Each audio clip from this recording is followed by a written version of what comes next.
A'udzu billahi minasyaitonir rajim. Bismillahirrahmanirrahim. Assalamualaikum warahmatullahi wabarakatuh. Alhamdulillahilladzi alafa baina qulubina fa asbahna bi ni'matihi ikhwana. Assalatu wassalamu ala sayyidil anbiya'i wal mursalin wa ala alihi wa ashabihi ajma'in wa sallama tasliman katsira. Yang tiang hormati Bapak Tuan Guru, para kiai, asatidz, masyayikh, mudirul ma'had, hadirin hadirat rahimakumullah. Alhamdulillah, bersyukur kita kepada Allah Subhanahu wa taala, di siang hari ini kita diberikan kesempatan untuk bersilaturahmi sekaligus sama-sama belajar. Di siang hari ini untuk berta'ammuk, untuk memperdalam Al-Quranul Karim, memperdalam ilmu-ilmu yang mu'allaq atau yang berkaitan dengan Al-Quranul Karim. Jazakallahu khairan kepada Ustadz Mauquf yang sudah memberikan kesempatan kepada kita semua. Dan ini merupakan nikmat kesempatan yang mudah-mudahan tiang pelungguh sami, hadirin hadirat, bisa memanfaatkan waktu dan sempat yang diberikan oleh Allah Subhanahu wa taala di siang hari ini untuk kita sama-sama belajar untuk memahami kaidah-kaidah yang berkaitan tentang Al-Qur'anul Karim. Salawat dan salam kepada Rasulullah sallallahu alaihi wasallam, juga kepada keluarga, sahabat dan para pengikut beliau ila yaumil qiyamah, dengan sama-sama mengucapkan Allahumma shalli ala Muhammad wa ala alihi wa ashabihi ajma'in. Para al-mukarramun, asatidz, asatidah, tidak ada tulabnya ya, yang talibat rahimakumullah. InsyaAllah sebagaimana yang disampaikan oleh Ustadz Mauquf tadi, kita akan sama-sama belajar mengkaji tentang kaidah al-asasiyah fi ulumil Quran, kaidah-kaidah yang mendasar pada ilmu atau ulumul Quran, ilmu-ilmu yang berkaitan tentang Al-Quranul Karim. Jadi kitab ini yang kita akan sama-sama pelajari, yang mestinya yang harus menjelaskan Ustadz Mauquf yang lebih afdol, karena beliau yang lebih pegang kitabnya dahulu. Yang cuma dikasih PDF-nya saja, belum dibaca nih semuanya. Biasanya yang punya kitab yang sudah bolak-balik lembarannya. Tapi kita insyaallah sama-sama belajar membaca kitab ini. Mudah-mudahan kita bisa mengambil istifadah, bisa mengambil faedah dari ta'lif atau dari karangan muallif Syekh Alwi Al-Hasani Al-Makki. Baik, Bapak Ibu rahimakumullah, kita akan baca dari muqaddimahnya tentang kitab Al-Qaidah Al-Asasiyah ini. Muqaddimatun fi ulumil Qur'ani, pendahuluan pada ilmu-ilmu Al-Quran, pendahuluan tentang ilmu-ilmu yang berkaitan tentang ilmu-ilmu yang berkaitan dengan Al-Quran. Allati hiya mustalahu at-tafsir, yang mana dia adalah sebagai mustalah, sebagai istilah-istilah tafsir. I'lam annahu la budda min ma'rifati mustalah at-tafsir qabla qira'ati at-tafsir. Ketahuilah, kata muallif rahimahullah, bahwa seharusnya kita harus mengetahui mustalah at-tafsir atau istilah-istilah tafsir Al-Quran qabla qira'ati tafsir, sebelum membaca tafsirnya. Jadi muallif mengatakan kita dianjurkan untuk mengetahui mustalahnya, istilah-istilah yang ada kaitannya dengan ulumul Quran sebelum kita membaca tafsir seperti Ibnu Katsir, tafsir Qurtubi, tafsir Al-Baghawi dan seterusnya. Liyakunal insan ala basirah tammah minhu, supaya al-insan atau manusia secara umum memiliki pengetahuan yang sempurna, memiliki pengetahuan yang sempurna dari ilmu-ilmu yang kita pelajari. Itu kata muallif tentang kenapa kita harus belajar istilah-istilah terlebih dahulu secara umum sebelum kita baca tafsirnya secara rinci. Fa yu'rafu al-makki wal madani. Maka diantaranya setelah kita mengetahui atau belajar istilah-istilahnya, maka kita akan mengetahui ada namanya nanti al-makki. Oh, ini surat al-makki, ini surah al-madani. Ada an-nasikh wal mansukh, ada ayat-ayat yang menghapus, ada ayat-ayat yang dihapus.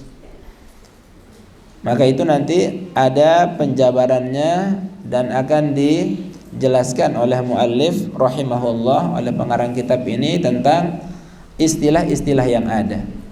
Ada asbabun nuzul, yaitu sebab-sebab turunnya ayat-ayat Al-Qur'an. Kalau hadis Rasulullah SAW dikenal dengan asbabul wurud. Jadi itu bedanya. Kalau Al-Qur'anul Karim memiliki asbabun nuzul. Tetapi kalau kita akan persentasikan mana lebih banyak, yang 30 juz ada asbabun nuzul dengan tidak, maka lebih banyak yang tidak ada asbabun nuzulnya.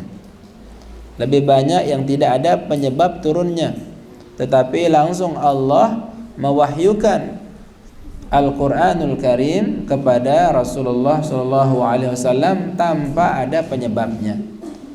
Tetapi ketika ada penyebabnya, maka ada yang dinamakan dengan asbabun nuzul. Misalnya contohnya surah Al-Kafirun, contohnya surah Al-Lahab, itu memiliki asbabun nuzul. Surah Al-Kafirun ketika Rasulullah SAW masih berdakwah di Makkah, kemudian orang-orang Quraisy tidak senang melihat Rasulullah SAW mendakwahkan al-Islam. Kemudian dipanggillah Rasulullah SAW oleh pemuka-pemuka Quraisy untuk mengadakan diplomasi, untuk mengadakan musyawarah supaya bisa terjadi diplomasi atau sama-sama berdakwah. Maka pemuka kaum Quraisy mengatakan, "Ya Muhammad, bagaimana kalau kita bareng-bareng berdakwahnya?" Yaitu misalnya pemuka mengatakan, pemuka kaum Quraisy, "Kamu ya Muhammad tahun ini berdakwah tentang tauhid, tapi tahun belakangan kamu berdakwah tentang ibadah-ibadah atau sesembahan yang sudah kita sembah sebelumnya. Jadi ingin mencampur adukkan antara penyembahan kepada Allah dan disuruh penyembahan kepada sesembahan seperti berhala-berhala." Maka turunlah ayat, "Qul ya ayyuhal kafirun." Katakanlah ya Muhammad kepada orang-orang kafir, "La a'budu ma ta'budun." Aku tidak menyembah kepada apa yang kalian sembah. Jadi pemuka kaum Quraisy ingin mengadakan rapat, tahun ini kita sembah Allah, tahun besoknya kita sembah berhala. Maka inilah salah satu contoh bahwasanya beberapa ayat Al-Quran ada asbabun nuzulnya, ada penyebab turunnya ayat-ayat tersebut. Wa yatarattabu ala dzalika fahma ma'ani al-ayat. Kemudian dengan demikian tersusunlah istilah-istilah tersebut dengan pemahaman makna-makna ayatnya. Itu yang kita kenal dengan istilah-istilah dalam ulumul Quran. Jadi Bapak Ibu rahimakumullah, setelah kita dikasih tahu oleh muallif rahimahullah kenapa kita harus belajar istilah lebih awal, seperti mana makki, mana madani, mana nasikh mansukh, mana asbabun nuzul, maka akan menghasilkan pemahaman ayat-ayatnya. Lebih kita akan mentadabburi ayat-ayat tersebut ketika kita sudah mengetahuinya. Oh, ini ayat-ayat Makkah, berarti Rasulullah sedang di Makkah, sedang berusaha berdakwah mentauhidkan orang-orang Quraisy. Oh, ini sedang di Madinah. Oh, ini nasikh dan mansukh ini sudah dihapus tetapi lafaznya masih, misalnya, dan seterusnya. Wa man khada tafsir qabla ma'rifati mustalahihi kana fi hayrah. Barang siapa yang menyelami tafsir sebelum mengetahui mustalahnya, maka dia akan berada dalam kebingungan. Jadi yang terlalu ta'ammuk, memperdalam tafsir terlebih dahulu sebelum mengetahui istilah-istilahnya, maka kata beliau, kata muallif, akan nanti bingung.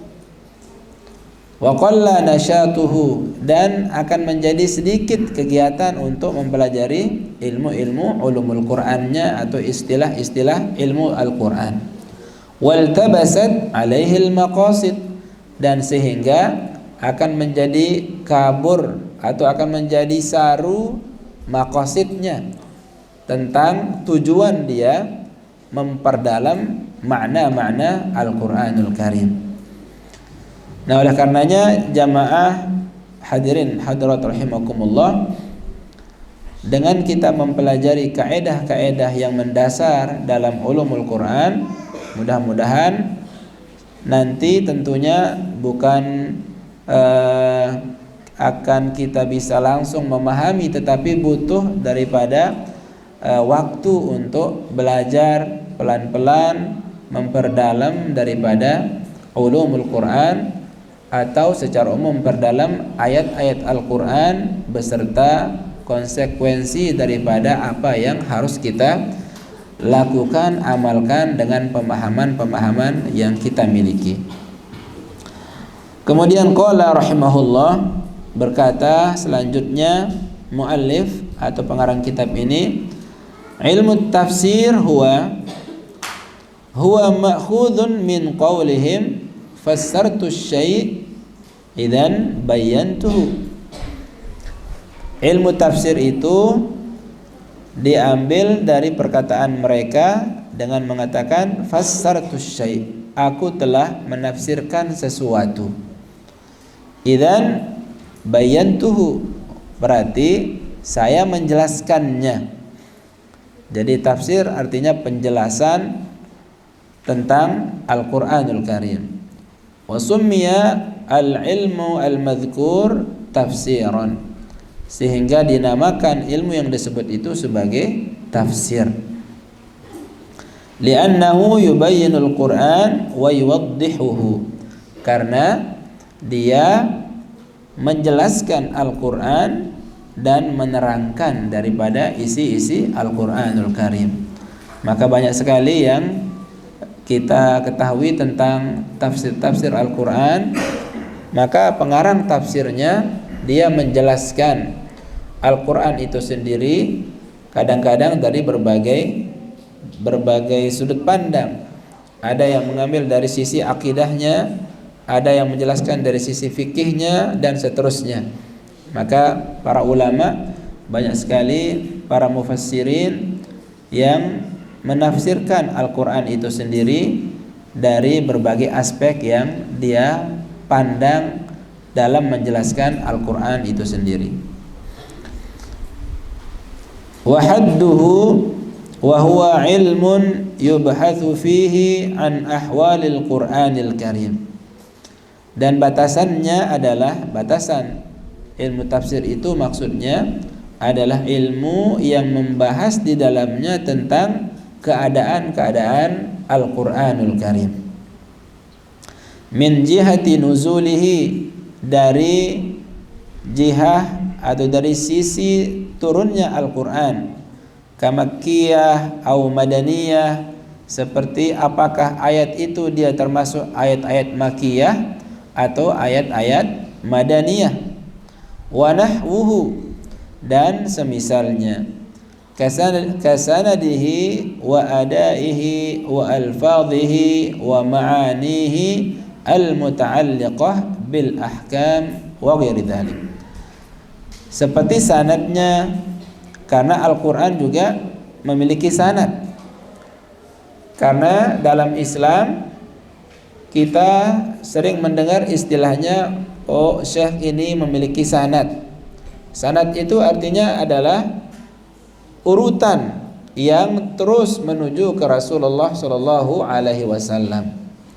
Misalnya kita dengar ada salah satu contoh, misalnya seorang sahabat C misalnya.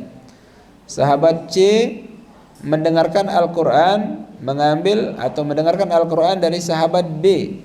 Sahabat B mendengarkan Al-Quran dari sahabat A.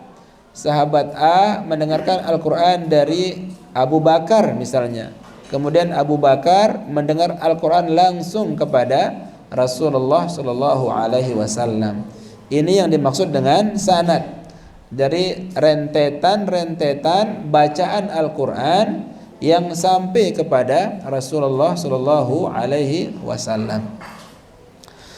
Wa adaihi, dan cara adanya, cara melafazkannya, cara bahasa kita ada Nabi Ustaz, cara melafazkannya, apakah ditekan atau tidak.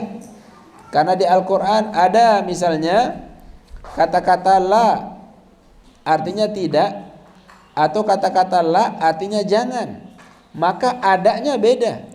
Ketika kita bilang jangan, maka agak keras, la ta'budu, agak keras penyuaraannya. Ketika kita mengeluarkan suara la, ketika ada kata-kata la maknanya jangan, maka lebih keras. Tapi kalau kata-katanya la maknanya tidak, maka datar. Ini maksud daripada adanya, cara membacanya.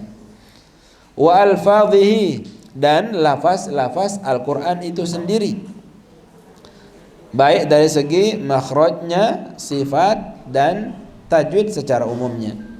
Wa ma'anihi, dan makna-makna Al-Quran al-muta'alliqah bil ahkam, yang berkaitan dengan hukum-hukumnya, dan wa ghairu dzalik, dan yang lainnya. Kemudian Bapak Ibu rahimakumullah, wa mawdu'uhu, dan mawdu'nya adalah kalamullah azza wa jal minal haysiyah al-madhkurah. Dan mawdu'nya adalah, tafsir tersebut adalah Al-Quranul Karim, kalamullah, yaitu perkataannya Allah subhanahu wa ta'ala. Itu yang dibahas tentang tafsir. Jadi yang dibahas tafsir adalah tentunya kalamullah, tafsir Al-Quranul Karim, kayak Jalalain dan seterusnya. Maka maudhu'nya adalah tentang Al-Quran. Yang dijelaskan, yang ditafsirkan adalah Al-Quran atau kalamullah itu sendiri. Wa faidatuhu, dan faedahnya kita belajar adalah at-tawassul ila fahmi ma'ani Al-Quran, yaitu bagaimana berusaha untuk memahami makna-makna Al-Quran itu sendiri. Jadi dengan kita belajar Al-Quran, memahami Al-Quran, memahami atau belajar tafsir, Tujuannya adalah supaya kita paham tentang makna-makna ayat yang kita baca. Mohon maaf Bapak Ibu rahimakumullah, minimal bacaan-bacaan sholat yang ada Al-Qur'annya adalah surah Al-Fatihah. Maka minimal kita bisa tahu maknanya, kita bisa mengerti arti daripada surah Al-Fatihah, sehingga ketika kita membaca dalam sholat maka lebih terasa khusyuk, lebih terasa kita meresapi apa yang sedang kita baca.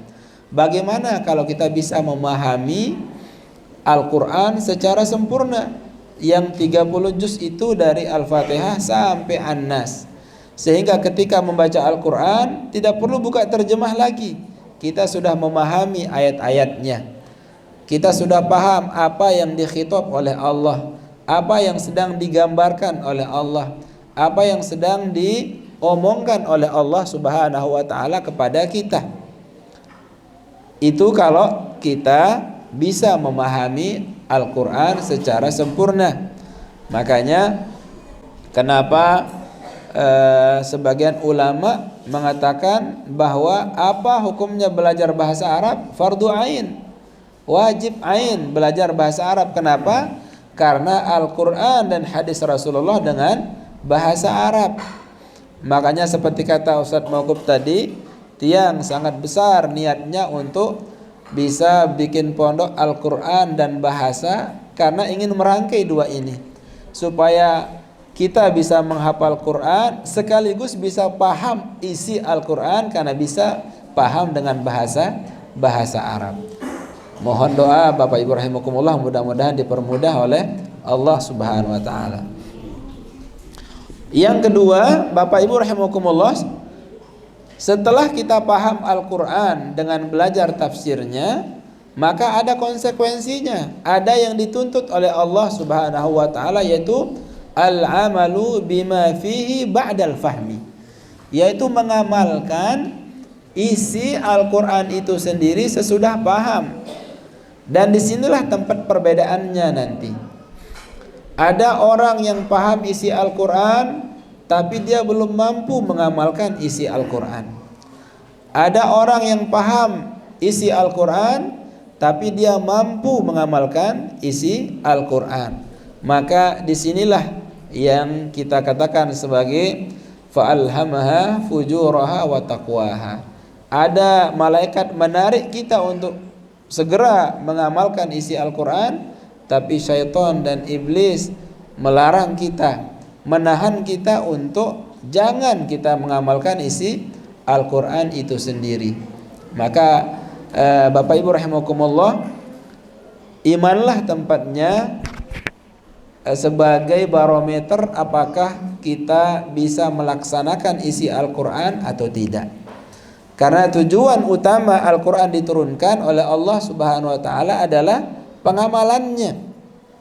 Untuk bagaimana kita jadikan Al-Quran itu sebagai undang-undang berkehidupan di dunia. Kalau kita bisa menjadikan Al-Quran dan hadis sebagai undang-undang dalam berkehidupan di dunia, maka insya Allah lan tadillu abadan, kata Rasulullah. Ndek meyak sesat, tidak akan sesat kalian, baik di dunia maupun di akhirat. Jadi sekali lagi, bagaimana usaha kita untuk berusaha mengamalkan isi Al-Quran. Dan dengan tujuan utama ini, Allah memiliki rahmat kasih sayang. Dengan membacanya kita diberikan pahala. Kalau bisa menghafal, lebih pahalanya lagi. Padahal tujuan utamanya adalah bukan untuk dibaca, bukan untuk dihafal, tapi untuk diamalkan. Tetapi kasih sayang Allah kepada hambanya, silakan yang mau belajar Al-Quran membacanya dikasih pahala 1 huruf dengan 10 kebaikan. Yang menghafalnya tentunya akan lebih pahalanya, karena tanpa melihat Al-Quran dia mampu membaca kalamullah. Jadi membaca, menghafal dinilai ibadah oleh Allah Subhanahu wa ta'ala, apalagi mampu mengamalkan Al-Quran itu sendiri. Maka Bapak Ibu rahimakumullah, sebagaimana yang kita ketahui dalam riwayat, ada nanti Bapak Ibu di akhirat akan dikasih duduk oleh Allah Subhanahu wa taala di kursi yang bagus sekali singgasananya. Kemudian dikasihkan mahkota oleh Allah Subhanahu wa taala. Mahkota kemuliaan oleh Allah Subhanahu wa taala. Kemudian ta'ajjub, heran orang tua ini. Ya Allah, kira-kira amal ibadah apa yang pernah aku lakukan dulu ketika di dunia? Kira-kira amal soleh apa yang pernah aku lakukan dulu ketika di dunia? Seingat saya tidak ada yang istimewa. Tidak ada yang betul-betul istimewa yang aku pernah lakukan ketika di dunia. Maka Allah mengatakan, wahai fulan, betul, engkau di dunia dulu ibadahmu biasa-biasa saja. Dulu ibadahmu tidak ada yang istimewa. Tidak pernah engkau sampai tahajud sampai bengkak kakimu, tidak pernah. Tidak pernah engkau baca Al-Quran sampai bengkak matamu, belum pernah. Tidak pernah engkau melakukan amal-amal ibadah seperti solat sunnah, solat duha, atau solat-solat yang lain dengan maksimal. Tetapi kemuliaan ini aku berikan kepada engkau berdua karena engkau memiliki anak-anak yang soleh dan soleha, yang dia belajar baca Al-Quran, dia menghafal Al-Quran, dan berusaha mengamalkan Al-Quran. Nah, ini faedahnya Bapak Ibu rahimakumullah. Kenapa kita anjurkan anak-anak kita untuk mengaji, menghafal Al-Quran? Tapi bukan hanya sekedar stop sampai menghafal, harus mengamalkan. Berusaha untuk mengamalkan apa yang kita hafal. Jangan sampai kita bangga setelah menghafal 30 juz, karena kalau belum kita bisa mengamalkan. Tetapi kita akan bangga dengan sebangga-bangganya sesudah menghafal 30 juz dan berusaha sekuat tenaga untuk mengamalkan isi daripada Al-Quran itu sendiri. Tugas kita sebagai orang tua tentunya hanya bagaimana mengajak anak-anak kita, mendorong anak-anak kita, makanya masuk pondok pesantren, masuk rumah Al-Quran, masuk rumah-rumah tahfiz, supaya mereka bisa membaca Al-Quran, menghafal, dan supaya bisa mereka memahami Al-Quran dan bisa mengamalkan Al-Quran. Tetapi tadi Ustadz Mauquf alhamdulillah membuka program. Jangan sampai orang tua suruh anak bijajarin doang. Lagu nia tokol ngerokok ele balik, nia tokol ina saling gutu ele julun balik. Maka niki yang mungkin tidak balance, tidak adil kata anak-anak. Masa kita disuruh aja kemudian orang tua tidak? Mestinya orang tua harus punya giroh, harus punya cemburu yang besar. Saya bisa walaupun sudah tua, dan mau munafasah, mau berlomba-lomba dengan anak-anak kita. Walaupun umur sudah menua, tapi keimanan, semangat untuk mau menghafal Al-Quran, semangat untuk mau mengamalkan Al-Quran itu tidak boleh kendor. Tenaga boleh kendor, tapi iman jangan kendor. Rambut boleh putih, tapi iman kita harus tetap hitam. Maksudnya putih kan semakin melemah. Gih, lamun tuah putih bulu ente, ya kurang baik tenaga niki. Kurang tenaga ente milih nambah, kurang tenaga ente lalu angkat gabah, lamun deketuan milih demerari, milih doang angkat niki. Angan lagu niki minggi, lagu kekuatan je denara pada ngiosat.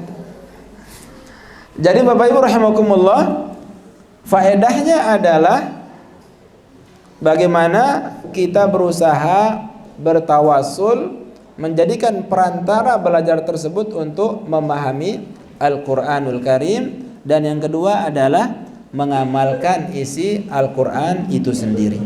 Nah, karena ini adalah sebagai asasnya, sebagai pokoknya untuk kita bisa mengamalkan isi Al-Quran.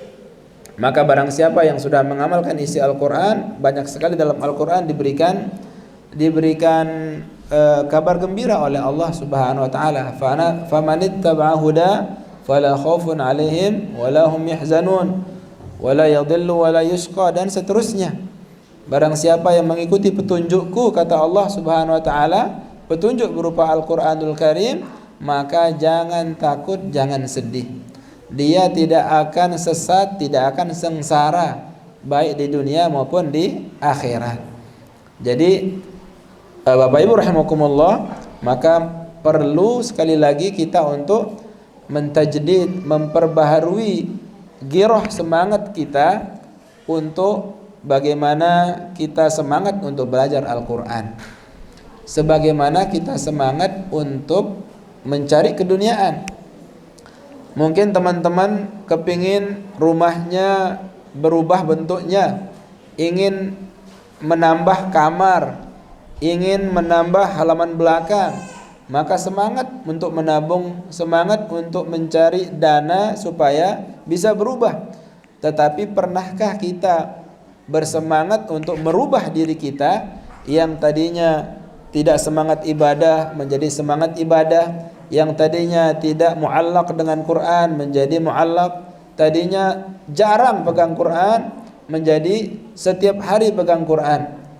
Ini yang perlu kita tajdid untuk memperbaharui semangat kegirohan kita. Kita lanjut Bapak Ibu rahimakumullah. Wa thamaratuhu at-tamassuk bil urwatil wuthqa. Dan hasilnya adalah dari pembelajaran yang akan kita pelajari, bagaimana berusaha untuk berpegang teguh kepada tauhid, berpegang teguh kepada Al-Quran dan Sunnah Rasulullah Sallallahu Alaihi Wasallam. Wal fauzu bis sa'adah fid darain. Dan kita berhasil sukses berbahagia di dua tempat, yaitu di dunia dan akhirat. Ini hasil yang kita angan-angankan, hasil yang kita ingin raih, yang ingin kita cita-citakan setelah belajar adalah bagaimana sesudah memahami Al-Quran kita tamassuk, betul-betul kita pegang Al-Quran itu, memegang dari segala sisinya, berpegang dalam akidahnya, berpegang dalam fikihnya, berpegang dalam cara bacaannya sebagaimana yang diajarkan. Kemudian thamarah yang kedua adalah al-fauz, yaitu sukses, bahagia dunia dan akhirat. Mohon maaf Bapak Ibu rahimakumullah, kalau tiang pelungguh sami mangkin teparang sukses damin tuah beduwe nip nomor induk pegawai. Lamun tiang beduwe niki saat mau kop jaran sang nomor induk pegawai mudir lagu. Lamun tiang jak dinara jarin barometer atau sebagai tolak ukur atau ukuran orang sukses zaman mangkin, zaman sekarang adalah sesudah dia jadi PNS, sesudah pegawai negeri sipil, atau menjadi orang yang sukses, menjadi pengusaha yang sukses, menjadi orang kaya dan seterusnya secara keduniaan. Padahal Al-Quran mengatakan faman zuhziha 'anil nar wa udkhilal jannah faqad faz. Ini faz yang hakiki. Siapa-siapa yang tidak bisa masuk neraka, berhasil tidak masuk neraka dan berhasil masuk surga, sungguh ini kesuksesan. Jadi Bapak Ibu rahimakumullah, kalau ada anak-anak kita yang belum berhasil secara keduniaan, yang penting dia soleh, yang penting dia solehah. Anak-anak kita yang perempuan solehah, alhamdulillah, walaupun secara keduniaan sedang-sedang saja. Anak-anak kita yang laki-laki secara keduniaan mungkin biasa ekonominya, tapi dia rajin sholat jamaah, rajin dia baca Quran, kita bangga. Daripada dia sukses pengusaha lupa sholat, dia orang kaya lupa ibadah, maka bukan kebahagiaan. Itu hanya kebahagiaan yang sifatnya sementara. Tetapi kita orang beriman ingin sa'adah yang kita dapat adalah as-sa'adah al-mausulah ilal akhirah, kebahagiaan yang berlanjut ke akhirat. Dan tentunya kebahagiaan tersebut yang sifatnya adalah masih dalam rel-rel syariat al-Islam. Orang bahagia tentunya karena hatinya tenang, dan orang yang hatinya tenang karena dekat dengan Allah Subhanahu wa taala, dan orang dekat dengan Allah karena dia paham Al-Qur'an. Karena dia paham isi-isi Al-Qur'an, tentunya dia akan semakin dekat dengan Allah Subhanahu wa taala. Wa wadi'uhu Allah taala wa nabiyuhu alaihi salatu wassalam bahwa ilmun ilahi nabawi. Maka kemudian wadahnya, tempatnya adalah, maudhu'nya adalah tentang Allah Subhanahu wa taala dan nabinya. Kita belajar Al-Qur'an tidak akan terlepas daripada Allah dan Rasul. Tidak akan terlepas dengan kalamullah dan kalam Rasulullah sallallahu alaihi wasallam. Karena dua-duanya adalah satu paket. Ketika kita ingin taat sama Allah, mesti taat sama Rasul. Enggak boleh kita hanya taat sama Allah, tetapi sama Rasul tidak taat. Maka ada yang kita kenal dengan dulu, wallahu alam apakah masih sampai sekarang, ada istilahnya ingkar as-sunnah. Orang-orang yang ingkar sunnah, tidak percaya sama Nabi, hanya kepada Al-Quran saja. Nah, orang ini biasanya dia enggak sholat. Kenapa? Karena tidak ada dalam Al-Quran disuruh sholat zuhur, sholat subuh enggak ada, sholat asar enggak ada dijelaskan berapa rakaatnya. Maka dia hanya sekedar ingat-ingat Allah, itu sebagai sholatnya. Aqimis sholata li dzikri, dirikan sholat maka kamu akan ingat aku. Aqimis sholata li dzikri, dirikan sholat supaya kamu ingat. Maka orang-orang yang tidak mendengarkan kata Rasulullah, dia hanya memegang Al-Quran, maka cukup dia ingat Allah, itu sebagai sholatnya. Kenapa enggak sholat? Saya ingat Allah, itu sholat. Karena kenapa? Dia ingkar, tidak taat kepada Rasulullah. Maka wadahnya adalah mesti dua-duanya satu paket, Allah dan Rasulullah, kalamullah dan kalamun Nabi sallallahu alaihi wasallam. Wastimdaduhu minal Qur'an nafsah was sunnah wa asalib al-arab, dan perluasan daripada belajar tafsir adalah daripada Al-Quran itu sendiri dan sunnah-sunnah Rasulullah sallallahu alaihi wasallam dan uslub-uslub bahasa Arab. Itu tentunya tidak akan terlepas daripada belajar tafsir Al-Quran.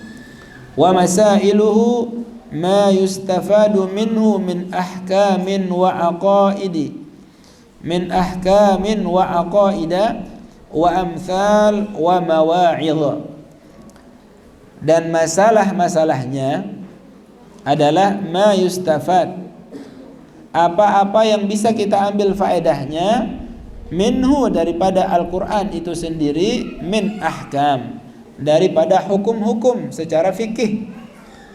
Di Al-Quran ada hukum-hukum fikih, seperti kita disuruh untuk makan yang halal. Misalnya Allah bilang, ya ayyuhalladzina amanu kulu min thayyibat wa'malu salihah. Wahai orang-orang beriman, makanlah dari makanan-makanan yang baik, wa'malu salihah, kemudian beramal soleh. Atau dalam ayat yang lain, ya ayyuhannas kulu mimma razaqnakum, wahai manusia, makanlah daripada rezeki yang telah aku berikan kepada kalian, tentunya yang halal, halalan thayyiba. Jadi di Al-Quran ada hukum-hukum yang dilihat dari sisi fikihnya. Makanan yang boleh dimakan itu syaratnya dua, yang halal dan baik. Yang halal dan baik secara syariat, atau ada yang menafsirkan secara medis. Kalau secara medis dia enggak baik, maka menjadi haram. Karena dalam ayat yang lain Allah katakan, uhilla lakumut thayyibat wa hurrima alaikumul khaba'ith. Aku telah halalkan kepada kalian yang baik-baik dan mengharamkan kepada kalian yang tidak baik. Maka contoh daripada hukum-hukum dalam Al-Quran adalah kayak perkara makan tadi, bahwa yang boleh kita makan secara hukum yang halal dan baik. Kalau dia sudah halal zatnya, kemudian halal dari mana dia didapatkan, maka silahkan kita makan. Jadi bukan hanya sekedar halal jagungnya, jagung halal. Oh, tapi Ustadz Mauquf dia nyolong, maling ini bangkat batur. Haram jadinya. Karena secara zat dia halal, tetapi dari mana uangnya, bagaimana cara mengambilnya, maka itu juga perlu halal. Jadi dua-duanya, secara zat, secara ainnya, dan secara maksadnya. Dari mana maksad dia, dari mana dia diambil, apakah dengan cara halal atau haram, maka dia harus dua-duanya halal. Dan kedua adalah dengan thayyib, dia thayyibat, termasuk makanan-makanan yang baik. Kemudian ada wa'aqaid. Dalam Al-Quran juga ada akidah. Misalnya apa Allah katakan, ya ayuhan nasu ubudu rabbakumul ladzi khalaqakum. Wahai manusia, sembahlah Allah yang menciptakan kalian dan orang-orang sebelum kalian. Atau di trikul yang tadi Ustadz Mauquf katakan, kita disuruh untuk berlindung kepada zat. Qul a'udzu birabbin nas. Katakanlah aku berlindung kepada Tuhan manusia. Qul a'udzu birabbil falaq. Qul huwallahu ahad. Hanya kepada Allah kita disuruh untuk berlindung, tidak kepada yang lainnya. Maka ini kaitannya dengan akidah. Maka dengan memahami Al-Quran, kita akan meninggalkan akidah-akidah yang mengandung syirkiyah. Akan meninggalkan, berusaha belajar meninggalkan akidah-akidah yang ada mengandung kesyirikan. Misalnya, mohon maaf, kita masih ada meyakini bahwasanya lamun tertempel bacaan-bacaan elik lawang menjadi rumah kita menjadi aman. Kalau ada anak kita ke Malaysia, kita kasih dia sabuk hitam, ini harus dipegang terus supaya aman di perjalanan dan mudah rezekinya, dan supaya dicintai oleh majikannya. Kalau yang ke Saudi, maka banyak kita temukan ketika tiang di Qatar dipanggil oleh orang Arab asli, orang Qatarnya memiliki pembantu yang Indonesia, mendapatkan tulisan-tulisan di dalam kamarnya. Ternyata itu tulisan bahasa Jawa, bahasa yang kita nggak pahami, atau ada juga bahasa Indonesia. Tetapi intinya adalah dia berwasilah, dia berperantara dengan bacaan tersebut supaya majikannya senang. Tetapi orang Arab dia takut itu sihir, makanya dia sangat-sangat khawatir, takut kalau dia disihir oleh pembantunya. Maka dengan kita memahami Al-Quran, insya Allah berhenti kita percaya sama azimat, berhenti kita percaya sama ilmu kebal, berhenti kita percaya dengan gantung-gantungan yang ada di rumah yang kita yakini sebagai memberikan manfaat kepada kita. Karena ini kaitannya dengan akidah. Padahal Allah memberikan pengajaran kepada kita, yang memberikan manfaat, mudarat adalah hanya Allah Subhanahu wa taala, tidak ada yang lain. Sehingga kalau kita belajar Al-Qur'an, maka kita akan semakin dekat dengan Allah, semakin mengenal Allah, sehingga semua amalan-amalan yang bertentangan dengan akidah kita harus melepaskannya, harus meninggalkan amalan-amalan yang berbau kesyirikan. Kemudian ada amsal. Di dalam Al-Quran ada perumpamaan-perumpamaan, misal-misal yang diceritakan oleh Allah seperti kaum-kaum sebelumnya. Bagaimana kaum Lut yang dia tidak mau taat sama nabinya. Kemudian ada mau'izah, ada mawa'iz, ada pelajaran-pelajaran yang diberikan oleh Allah Subhanahu wa taala. Jadi kita tidak akan bisa paham semuanya kalau tidak paham bahasa Arab. Nah, ini kuncinya.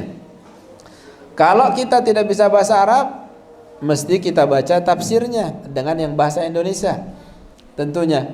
Jadi Bapak Ibu rahimakumullah, dengan kita belajar Al-Quran, maka akan semakin banyak pengetahuan kita tentang Al-Quran itu sendiri, tentang isi-isi yang berada di dalamnya, tentang hukum-hukumnya, tentang akidahnya, tentang perumpamaan-perumpamaan, dan tentang pelajaran-pelajaran yang diberikan oleh Allah Subhanahu wa ta'ala.